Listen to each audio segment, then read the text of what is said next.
A passionate plea for a ceasefire from two healthcare workers who've been on the front lines treating Palestinians in Gaza. Our investigator Megan Hickey sat down with a doctor from Chicago and a nurse who witnessed the horrors more than 6,000 miles away. And we do want to warn you, some of the stories you're about to hear are graphic.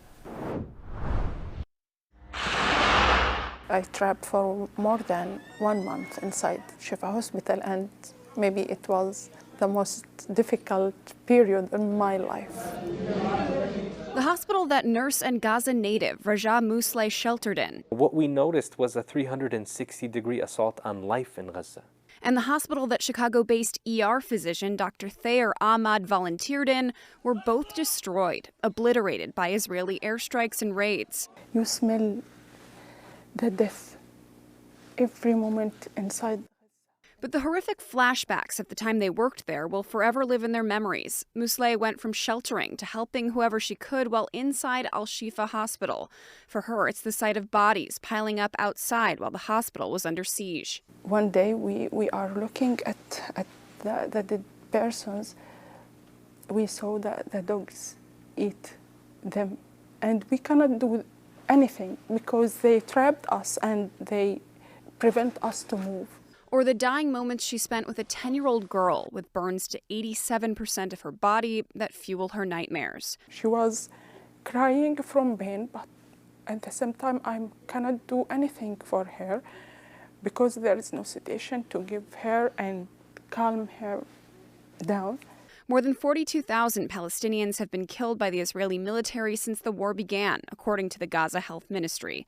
And even after 16 days at Nasser Hospital in January, I saw that love for life come under attack, specifically trying to break the will of the people in Gaza. I saw it at Nasser Hospital. Dr. Ahmad felt he could do even more. Now he's volunteering in Lebanon, based in the south between two hospitals training staff.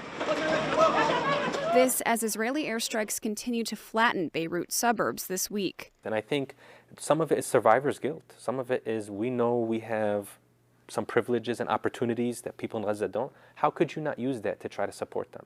One thing both feel deeply is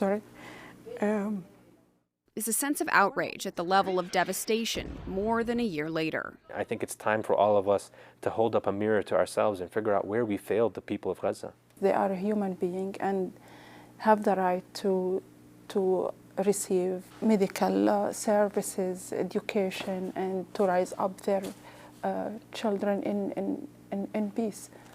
So we need ceasefire, and this is simply our message for the world.